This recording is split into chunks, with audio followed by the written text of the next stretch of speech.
এক নজরে বাংলা সেরা কয়েকটি খবরে নজর রাখবো। আঙ্গুল যদি তোলা হয় মুচড়ে ভেঙে দেব, তৃণমূলের প্রতিবাদ সভা থেকে হুঁশিয়ারি শওকতের। ভাঙড়ে তৃণমূল কংগ্রেসের একটি প্রতিবাদ সভা থেকে আইএসএফ নেতার নাম না করে কড়া হুঁশিয়ার দিয়েছেন তৃণমূল কংগ্রেসের নেতা শওকত মোল্লা। তিনি বলেন, যদি বুকের পাটা থাকে তাহলে কোন ভাই, মা, বোন বা তৃণমূল কংগ্রেসের কারো গায়ে হাত লাগান, আমি হাতের আঙ্গুল মুচড়ে ভেঙে দিব। তার এই মন্তব্যের ভাঙড়ের রাজনীতি উত্তপ্ত। আবার বিরোধী দলনেতা শুভেন্দু অধিকারীর বিস্ফোরক মন্তব্যে তিনি হলদিয়ার একটি সাংগঠনিক বৈঠকে বললেন, নন্দীগ্রামে জেলায় 7টি আসন রয়েছে, 7টি লিড করবে বিজেপি। পূর্ব বর্ধমানের জামালপুরে সন্দেশখালীর ছায়া শাহজাহানের স্টাইলে তালিবানির শাসনে অভিযোগ শেখ ফিরোজের বিরুদ্ধে। জমি দখল, মসজিদের উপর নিয়ন্ত্রণ তহবিল 9/6, এমনকি ক্যান্সারে আক্রান্ত ব্যক্তির সম্পত্তি বাজেয়াপ্ত করার অভিযোগ। এছাড়াও তালিবানি কায়দায় শাসন করার অভিযোগ উঠেছে শেখ ফিরোজ বিরুদ্ধে। দমদমে মেট্রো লাইনের উদ্বোধনে অনুপস্থিত ছিলেন বিজেপির একাধিক নেতারা, মিঠুন চক্রবর্তী, দিলীপ ঘোষ ছাড়াও লকেট বন্দ্যোপাধ্যায়। জানা গেছে, লকেটকে ওই দিন সভা থেকে শ্রমিক ভট্টাচার্য তার অনুপস্থিতির কারণ জানাতে চেয়েছিলেন। তিনি বলেন, তাকে নিয়ন্ত্রণ করা হয়নি, এই নিয়ে ক্ষোভ বিজেপির অন্দরমহলে। 2026 বিধানসভা নির্বাচনের আগে বড় অফিসের সন্ধানে গেরুয়া শিবির। বাংলা দখল করতে একটি বড় অফিসের সন্ধান করেছে বিজেপির পক্ষ থেকে। এই অফিসের উপর হেলিপ্যাড থাকবে বলে তারা জানিয়েছেন। এই নিয়ে শাসক দলের নেতৃত্বরা তীব্র কটাক্ষ করেছেন। অফিস বানিয়ে কি হবে? বাংলার মানুষের হৃদয়ে ঘর বানাতে হবে, যেটা রাজ্যের সুপ্রিমো মমতা ব্যানার্জি ভালো মতো ঘর বেঁধেছেন বিভিন্ন জনকল্যাণমূলক প্রকল্পের মধ্য দিয়ে।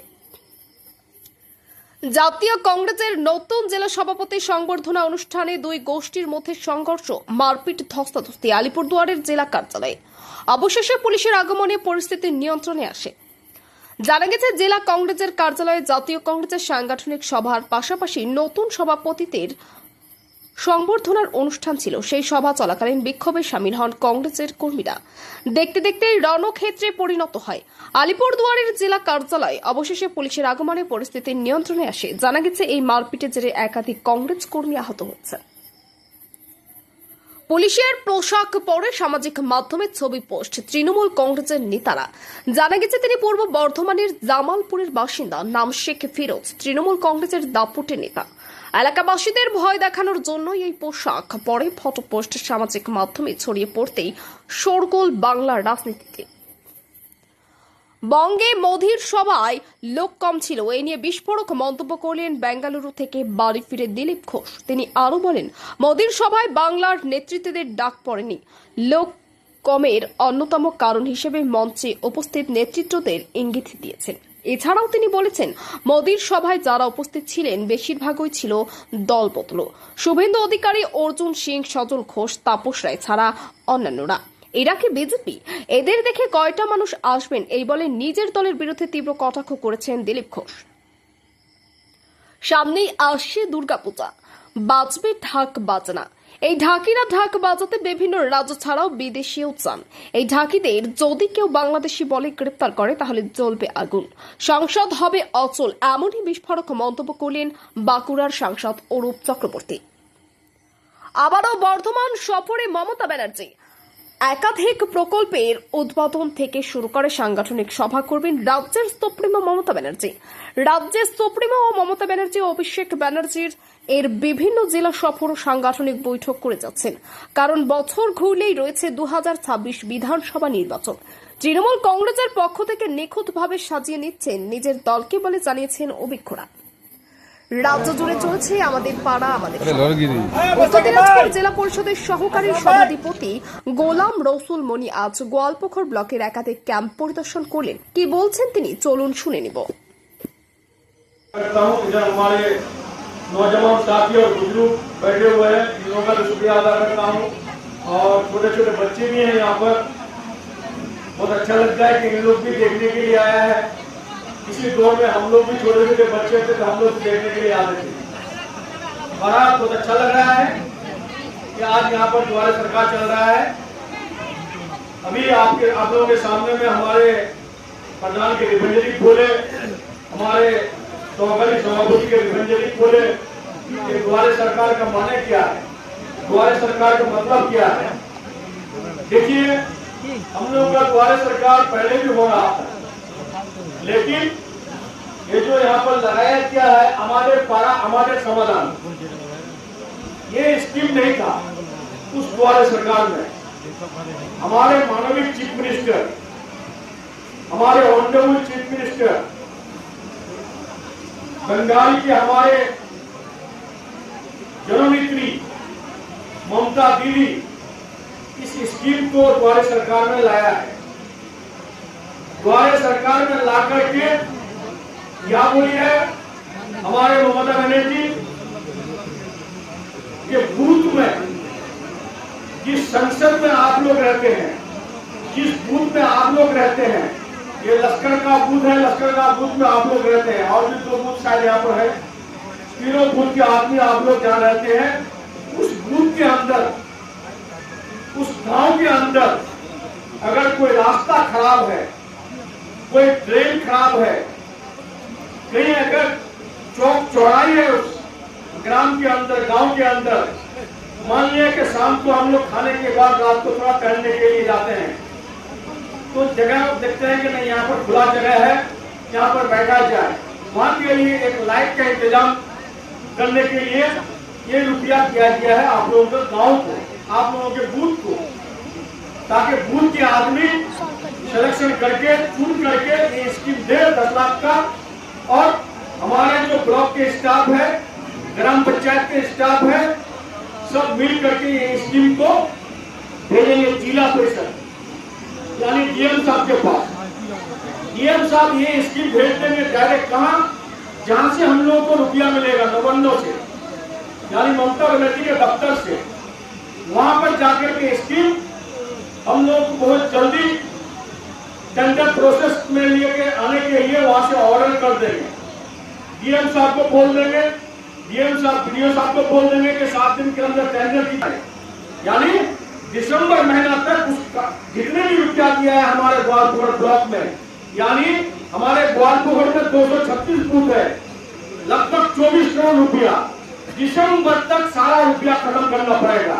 काम करके जिस गांव में रुपया दिया है उस गांव में रुपया को काम करके खत्म करना है। अब रहा सवाल, सिर्फ यही बात नहीं है, अभी बोल रहे हैं कि हमारे सहकारी सभापति के डिपेंडरी, इससे पहले भी सरकार था और भी सरकार था,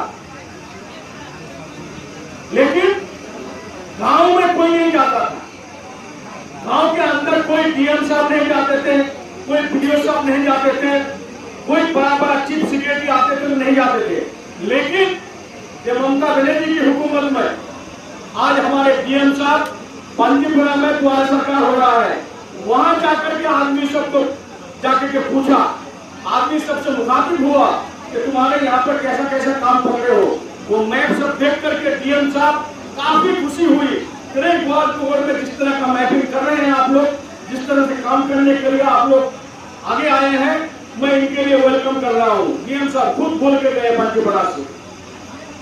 आप बताइए, जो डीएम पहले ब्लॉक में आते थे, जो बीडीओ ब्लॉक में रहते थे, नहीं, हम भी देखे हैं हमारे टाइम में कि बीडीओ ब्लॉक में नहीं रहते थे, बीडीओ स्टाफ में जाकर रहते थे, लेकिन अभी बीडीओ को ब्लॉक में रहना पड़ता है, पूरे स्टाफ को लेकर के, सब स्टाफ लेकर के ब्लॉक में रहते हैं। डीएम साहब ब्लॉक छोड़िए, ब्लॉक तो आते ही है, चीफ सेक्रेटरी जो चीफ सेक्रेटरी कलकत्ता में रहते हैं, वो चीफ सेक्रेटरी आकर के विजिटिंग करते हैं द्वारा सरकार। तो ममता बनर्जी की सरकार में हो रही है, इससे पहले भी सरकार था, कोई झांक करके नहीं देखता था गाँव की तरफ। आज एक रास्ता खराब हो चुका है, बांगल से आप लोगों का पंजीपुरा नया हाथ, बहुत सरकार देखे आप लोग, पहला मरता हम ही लोग रिपेयरिंग करवाए थे, अभी भी जो रास्ता नया बन रहा है वो कटला मुनि ब्रिज बन रहा है, हमारा ही सरकार, हमारे मंत्री साहब करवा रहे हैं। इससे पहले भी एमएलए था, इससे पहले भी मंत्री था, इससे पहले भी सरकार था, क्यों नहीं कर पा रहा है? आज जीवन में बड़ा ब्रिज बन रहा है, रास्ता बन रहा है, पेपर का रास्ता बन रहा है, इससे पहले भी सरकार था, क्यों नहीं बना था? सवाल को आप लोगों को खोजना पड़ेगा। हम लोग होते हैं क्या, हवा हवा में फायरिंग कर देते हैं। जो हवा हवा में आके माइक में बोलते हैं हम वो कर देंगे, हम ये कर देंगे, लेकिन कुछ नहीं पाता है। सिर्फ माइक में आकर के लंबा लंबा भाषण देख के चले जाते नहीं होगा। अरे ग्रास रूट में जमीन में आके काम करके दिखाओ, तब माना जाएगा कि नहीं तुम नेता हो, तुम ऑफिसर हो। लेकिन सिर्फ माइक में आके बोल दिए वो कर देंगे, ये कर देंगे। अभी मैंने एक लड़के को पूछा रास्ते में, उसको पूछे हम तुमको ना तुम्हारा नाम क्या है बाबू? आसिफ। आसिफ को पूछे हम कहाँ पढ़ते हो? बोलता है सेंट्रल मॉडल मदरसा में पढ़ते हैं। कहाँ पढ़ते हैं? पंजीपुरा सेंट्रल मॉडल मदरसा। वो मदरसा क्यों नहीं हुआ था 34 साल में? क्यों ममता बनर्जी का गवर्नमेंट में हुआ? उसको बोले कि कितने लड़के रहते हैं वहां पर, लड़के और लड़कियां कितने पढ़ते हैं? 2000। अब बताइए, एक मॉडल मदरसा में 2000 बच्चे और बच्चियां पढ़ी। एक आईटीआई कॉलेज है वहां पर, क्यों नहीं हुआ था 24 साल में? इस सवाल को आप लोगों को पूछना चाहिए। जो भी नेता बाहर से आता है, हम वोट देने के लिए मना नहीं करेंगे, पहले उनसे सवाल कीजिए कि आप क्या काम किए हैं आपका सरकार में। आपका सरकार भी पावर में था, आप भी पावर में थे, क्यों नहीं काम किए थे? आज गांव का रास्ता हम लोगों को करना पड़ेगा, एक बड़ा रास्ता हम लोगों को करना पड़ेगा। हमारा सरकार करेगा, ममता बनर्जी का सरकार करेगा, मंत्री गुलाम रब्बानी साहब करेंगे, हमारे ग्राम पंचायत के मेंबर प्रधान करेंगे, हमारे पंचायत समिति करेंगे, हमारे जिला परिषद करेंगे। इस सवाल को पूछना चाहिए आप लोगों को। बहरहाल मैं ज्यादा नहीं बोलूंगा क्योंकि पंजीपुरा में जाना है। और एक बात हम बोल करके अपना बात